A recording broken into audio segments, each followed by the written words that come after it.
Going to be starting here in about 4 or 5 minutes. So if you have any questions, you can put it through on the chat, or you can email our help desk, help@cartitles.com, and we'll be taking a look at those as they come in. We have a few questions already from prior clients, and we'll keep an eye on them as they come in.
Jake, saw your message. Glad to know that the Vermont process worked for you in California. It's a question we get a lot where clients want to know if it's going to work in their state, and the Vermont process has become so popular and ubiquitous where people are using in all 50 states. You probably saw the article on Haggerty, where their editor used the process for a Lotus that he had, and I believe he was in Virginia. It's a valid ownership document. It works in all 50 states. The only time it's not going to work is that if your vehicle has some type of title cloud on it. For example, if it's reported stolen, if it has liens, it's not going to work. So it's not going to solve a title defect, but it'll help you with paperwork if you didn't get proper title, bill of sale, or something when you purchase the vehicle. So I'm glad it worked out for you. It's a very common process. We have all the forms and documents on our website. You can download them for free. You can do it all yourself. We have an option. We can do it for you, but either way, you can use the process for getting a title. In fact, most of the questions that we had from before the video started had to do with the Vermont process. So we'll start right with that. First question has to do with for inspection. There's a provision in the vehicle title application or the registration application in Vermont that references a VIN verification. It's kind of like a VIN inspection. As of right now, as of the time of this video, the end of December in 2020, that provision has been waived by the Vermont DMV on account of COVID. So if you're processing your paperwork right now, it's not required. Now, that may end that waiver at some point, but for now, it is not required per the terms of the Vermont DMV. So that's a very common question that comes up. Do I need a VIN verification? As of right now, you don't need it. Another question is, we had a couple emails this week from people who wanted to know, can you still do this as a non-resident? And the answer is yes. The Vermont DMV doesn't require you to be a resident of Vermont in order to use this Vermont process. You can be a resident of any state. You can use your state address for mailing. You don't have to have it mailed to Vermont. You don't have to have it mailed to somebody who lives in Vermont. It can be address in another state. That's not a problem. So that hasn't changed. Non-residents still are eligible for a Vermont ownership document, and then you can transfer that to your state. So that's pretty common. So yeah, Awkward Mango, thanks for the message. Day's going very well. Hopefully the same for you. Things are finishing up nicely for the end of the year. Hope you're doing just fine.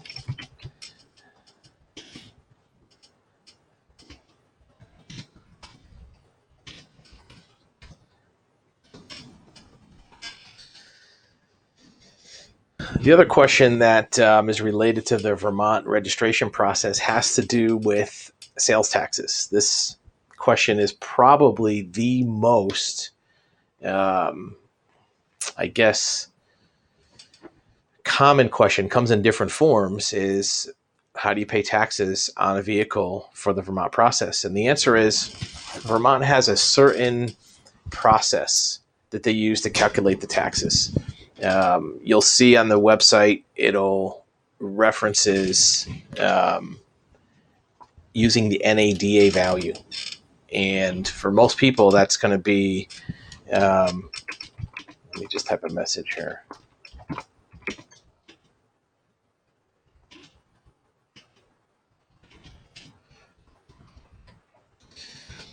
Most people, that's going to be surprising, right? The NADA value on your vehicle might be a lot higher than what you think the vehicle is worth, or really what it might be worth. That's normal.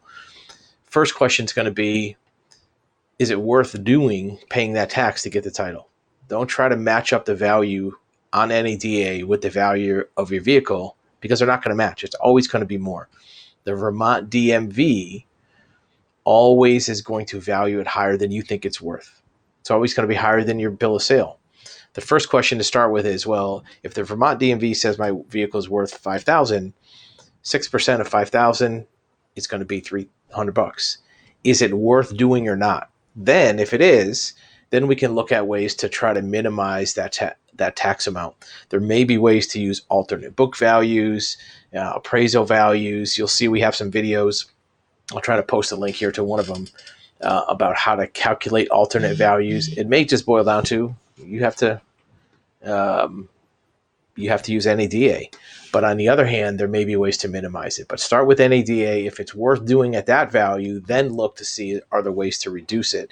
Again, it's never going to be worth what the any DA calculation is worth. It's always going to be higher in the book than it is in real life. That's just the nature of the game, and that's what Vermont does for playing by their rules.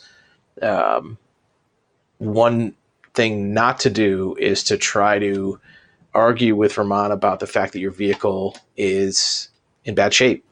Because first of all, it's not really going to work. And second of all, if you make a claim to Vermont saying your vehicle isn't drivable, it's missing an engine, it's just a shell, they're not going to register it at all, no matter how much taxes you pay, because they don't register vehicles that are not roadworthy. So this is a common mistake. We have people that call up Vermont or write them a letter or send pictures of their car to the DMV, and the DMV just rejects it altogether if it's not roadworthy. So um, don't make that mistake.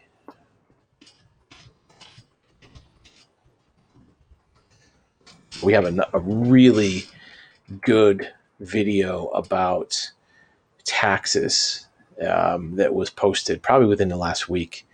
I'm going to see if I can pull up a link to it and put it in the comments here that you can see. Another question, we just had somebody call in a little while ago that had to do with non-titling states. So their scenario was they live in Rhode Island. Rhode Island doesn't issue titles for vehicles that are older than a certain year. I think in their case it was 20 years old and older. They don't issue titles. This person bought a vehicle. They got a title from another state. They got a title, I believe. The title came out of Pennsylvania from PennDOT. And they brought it to their state, to Rhode Island, and they wanted to get a title. Well, if your state doesn't issue titles, there's nothing you can do in your state to get a title. The reason they wanted the title was a 1969 vehicle. They were thinking that they're going to be able to sell it for more money or get more money if they have a title versus if they just have a registration, which may be true. But most people, if they're buying a desirable vehicle or a highline vehicle or a classic vehicle, they're sophisticated enough to know that a registration from a non-titling state is equivalent to a title, right? So if you live in a state, let's say like Rhode Island, that does not issue titles on 1969 vehicles, most people know that are sophisticated enough to buy a highline vehicle that your registration in your name properly signed over to you is equivalent to a title. And so they're going to pay about the same amount of money for it. They can transfer that in their state to get a title, and they'll be aware of that. If you're working with a buyer that is not aware that a registration is equivalent to a title in a non-titling state, you may have to give them some education or print out the statutes to show why your state issues that document. If you do need to have a title for some reason, there are some methods people use to form an LLC in a state that does titles. One of the most common states is Montana. You can form an LLC in Montana, title it in your LLC name in Montana, and then use that for resale purposes. Again, it's not designed to do anything illegal or to do anything that's against the law, but it's a way that some people, if they have to have a title for insurance purposes, for an estate or a trust, usually this is done on very high line vehicles. We have a client that had a fleet of exotic cars, Ferraris and older Porsches that had to have titles for their insurance coverage. And they formed an LLC in the state of Montana. The reason Montana is most common is because Montana doesn't charge sales tax on transfers into that state. So in this case, it was worth it. It may cost several $100s to form an LLC, and you have to update it every year. But in the case where you have multiple vehicles that need that, then that might work. So we have a question here from David about the process to register a salvage title in Texas. I'm glad you mentioned that. This is the next thing on my list, was about salvage titles. Here's how a salvage title works. And for anybody who already knows this, and David, for you as well, if you already know some of this, I apologize for the duplication. The way it works for a salvage title is when a vehicle is designated as salvage by an insurance company. All right. Let me just do something here.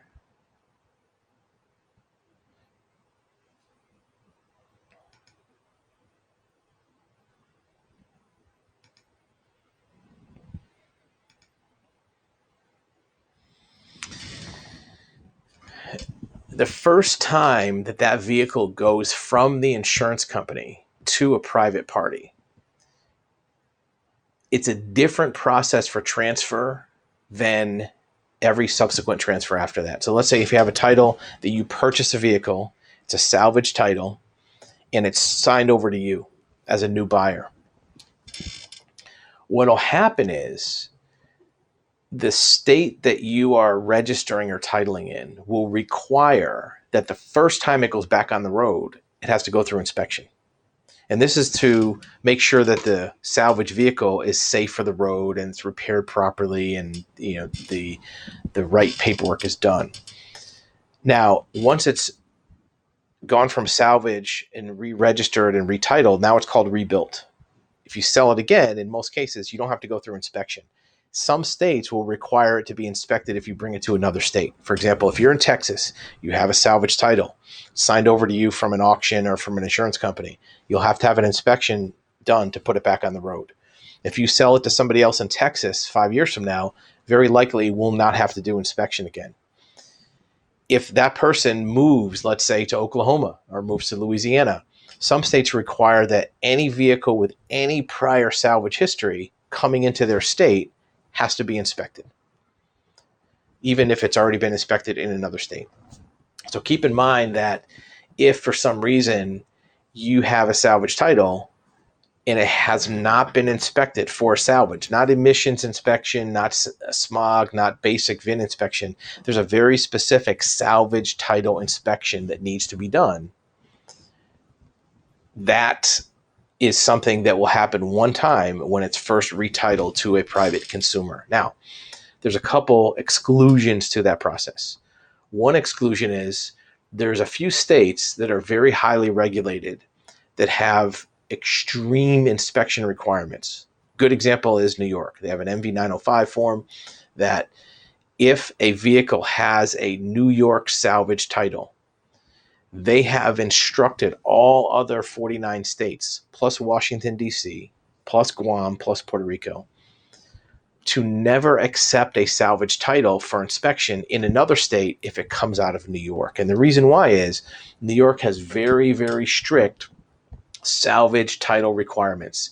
And if you had a salvage title from New York and the salvage inspection is very strict, you might be tempted to bring it to another state to get an easier inspection and then bring it back to New York. So because of that, the state of New York has formed an agreement with all these other states to not accept their titles on salvage the first time. And the reason why is New York's inspection requires not just making sure the vehicle's in good shape, they also look at documentation. Where did the parts come from that fixed it? Who fixed it? Do you have receipts from the body shop, receipts from a frame shop? And they don't want you to sidestep that process. So unless your vehicle is from New York, and there's a few other states that have those very strict inspections, you should be able to do it right in your state. First time only that you re-register. So if you bought a car, let's say on Copart or IAAI or one of the other insurance auctions, you might have to have it inspected the first time you put it back on the road. Then after that, you'll be in good shape. Make sure it's ready for the road. Make sure the airbags work. The anti-lock brakes are intact. Make sure that if there was any major repairs, that you have the source of the parts for those, the VIN numbers of the donor cars, or the receipts from the dealership where you bought the fenders or doors or whatever you bought. But that's a good question. Salvage title is extremely common. There are tens of thousands of vehicles that come out of these salvage auctions. Copart is the biggest one, and they'll come with a salvage title signed over to you from an insurance company, and you have to have that inspected before it goes back on the road. I have another question by email that has to do with an abandoned vehicle. How do you get a title for an abandoned vehicle? So the word abandoned vehicle comes up quite a bit. A lot of people will use abandoned vehicle as a catch-all. It means different things to different people. For most states, an abandoned vehicle is one which has been um, unintentionally or without permission left on a property, and nobody knows where it came from, or it doesn't have permission to be there for more than a certain period of time. It could be 48 hours, could be 2 weeks, 2 months, whatever the case is. In some states, it's by jurisdiction, by county, by city, by town, has different rules about abandoned vehicles. Well, in most places, once a vehicle is abandoned, it's not finders keepers where you can just get a title for it. In most cases, it's you have to have it towed by a licensed towing facility, and then they have to auction it off for their fees. Now, that being said, if you're looking to get a title for a vehicle and the first word that comes to your mind is abandoned vehicle title, there's probably better ways to get a title than any process that is related to abandoned vehicles. And you'll see it on our video channel. We have a lot of videos about the different states' rules on abandoned titles. We have forms and documents. You can download them all. However, what will happen is if you start an abandoned process on a vehicle, you may find you just have to have it towed away and don't get a title. Now, for most people, that's not the actual status of the vehicle. In most cases, the person bought a vehicle on Craigslist or from Facebook or on eBay, and they lost a title, and they just figure, I'll just file for an abandoned title vehicle. That's in theory a good idea, but the better way to get a title is to use another title recovery method, such as a bonded title, the Vermont process that somebody asked about, court order title, prior owner contact. You'll see all the different methods on our website. And any one of those methods you can do yourself. We have all the forms and documents you can download. We have instructional videos on our channel where it gives you the details on how to file for these. So there's probably a better way to get a title than to consider it to be abandoned. Because if you just call it abandoned, you might have to have it towed away and lose out on the vehicle. If it truly is abandoned on your property and you don't know where it came from, you might have to do that. But there may be ways to get a title through some kind of a lien sale, especially if you're a licensed automotive facility or you are a licensed car repair type place. There may be some mechanics liens you could use, not abandoned, but mechanics liens you could use. See what else is on the question list.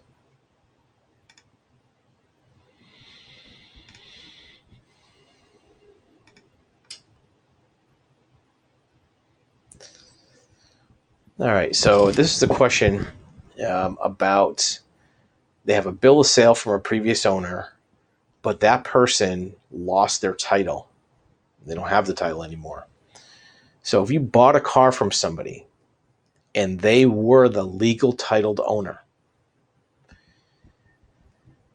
and they just gave you a bill of sale, well, you're probably not going to be able to use a bill of sale to get a new title in your name from your state. Now, the Vermont process that we talked about before, that may be available to you, but there might be disadvantages. You might have to pay sales tax. You might have to wait for Vermont. You might have to do a lot of other things. The cheaper and more direct route would be to have the prior owner obtain a duplicate title. That's really what's supposed to happen. Now, a lot of times if you've already paid for the car and gave the person the money, you're not going to be able to get them to do a lot of work for you. You're not going to be able to get them to go down to motor vehicle, wait in line, get another title, all that jazz. But what you might be able to do is get them to sign the form where you could do all the work. So what we recommend doing is if you've purchased a vehicle and the prior owner didn't give you a title, is to see about getting a duplicate title in the prior owner's name first. Now, they're going to have to sign some forms, but if you do all the work, if you download the forms from our website, print them out, fill them in, and just ask them, hey, can you just sign this for me, and then I'll take care of all the rest. You don't have to wait in line. You don't have to pay the fees. Sometimes that's better than trying to do something else, like a bonded title or Vermont might cost more money and you have to wait. But if you can get them to sign it. Now, if you have good contact with that prior owner, like you just bought it and you know where they live and you can meet up with them, that's easy to do. If you don't know where that person is, maybe you bought it a long time ago and they moved, maybe you never met them. Maybe you just got the paperwork from a third party. What we recommend doing is not trying to call them up, not trying to message them on Facebook or send a text message. If you're going to contact somebody who you've not met before, the best thing to do is to send them the documents by mail. Print them out, put them in an envelope, mail them to the person, put a little note in there saying, hey, remember that car you used to have? We're trying to get the title out of your name so you don't have any liability. Put a return envelope with your name on it so they can send it back to you, and put a stamp on it to make them really easy so they don't have to even find a stamp, because most people nowadays don't have stamps in their office, or if it's at their house, because people do everything online, or bill pay online through their bank. They don't do stamps anymore. So if you're going to do that, try to make it easy for them to not have to do any work. They don't have to come up with a stamp. They don't have to come up with paperwork. So mail it to them, and if it comes back, you're in good shape. You have the forms. It's already signed. You can bring it to motor vehicle, and you're fine. If for some reason it doesn't come back, then you can look at one of the other documents.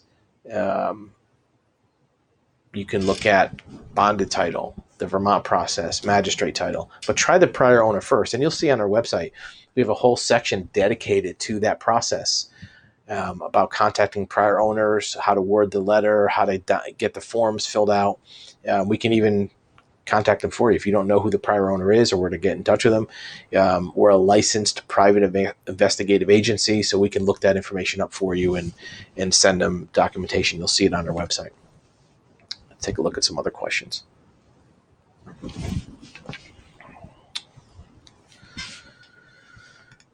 All right, that one we already know about.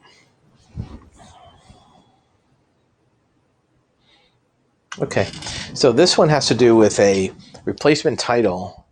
The car was previously titled in the person's name, but it's been off the road for a long time. This happens a lot. So let's say if you have a vehicle that it was titled and registered in your name, and you parked it and didn't renew the registration for years, 5, 10, 15 years sometimes we see. What could happen is you could go back to the motor vehicle and try to apply for a duplicate or replacement, and find that the records for your ownership have been deleted. Some states will delete ownership records after 5 years, 7 years, sometimes 10 years, and it's archived. It's purged, as they call it, purged from the records. If that happened, you have a few options. If you have a copy of your old registration, you can usually present it to the DMV and have them restore the records, because they still have the paper files somewhere. They may have deleted it from their computer, but they probably still have the paper files. And if you can get them to restore the records from your copy, then they can give you a duplicate, which is easier to do. Sometimes you might have to wait a few weeks for them to pull the paper documents from their archives or find the box where it exists. If you don't have an old registration card because you've thrown them away or they become lost or misplaced, sometimes you can contact your insurance agency and they may have a copy of your old registration, and then you can use that to try to restore. If you can't get a copy of your registration and the DMV can't find it from maybe your license plate number, if you write it down off the back of your car, they might be able to find it. Sometimes at that point, you might have to do a bonded title or some other process, but that's a very common scenario if the car's been off the road. Now, keep in mind, the car's been off the road for a long time, and you haven't paid registration and you haven't put it into off-road status. There's some states that will charge you a penalty for late fees for not renewing your registration. California is notorious for that. If your car's off the road and you didn't put it into non-driving status or off-road status, different states call it a different thing, you may find that there's back taxes due or back registration fees due, and sometimes it's a lot of money. Don't try to avoid those by putting it in someone else's name, because in most cases, states that put past due payments on cars, they stick it on the VIN number, so anybody else is going to have the same problem. Right? Even if it goes out of state and comes back, you may find that they're attached to that VIN number record.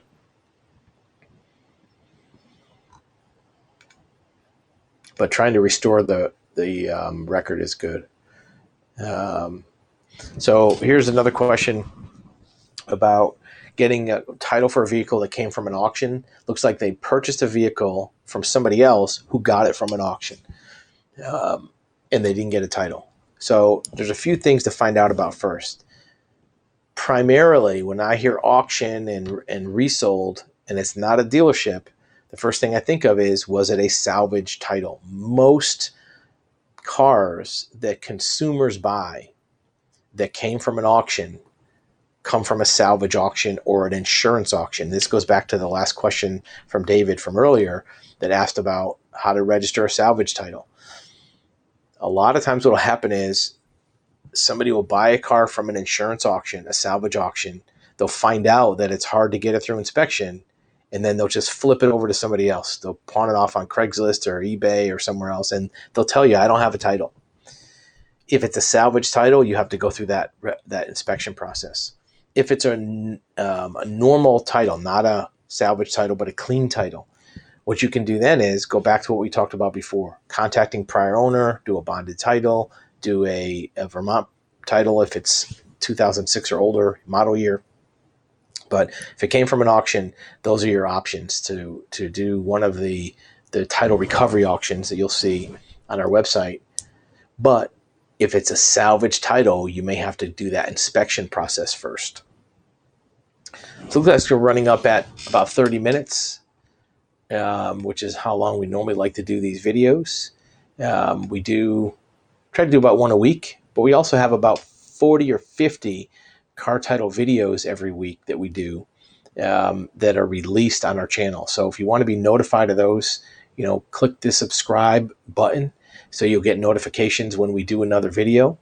And if you have questions, you can email our help desk, help@cartitles.com, or you can visit our website. You'll see our phone number on there if you want to call us up. Or if you need to just order a title, you can order it right from the website. Keep your eyes open for another live video. If you have questions in the meantime, if you're watching this video and it's not live, you can email our help desk, help@cartitles.com. We'll keep your questions on file for the next time we do a live video. And if you have notifications entered, you'll be notified by email when the next video is going to go live. So between now and then, save up your questions, email them over to us. Or if you have other more urgent questions, you can call us up using our customer service number. We'll see you next week.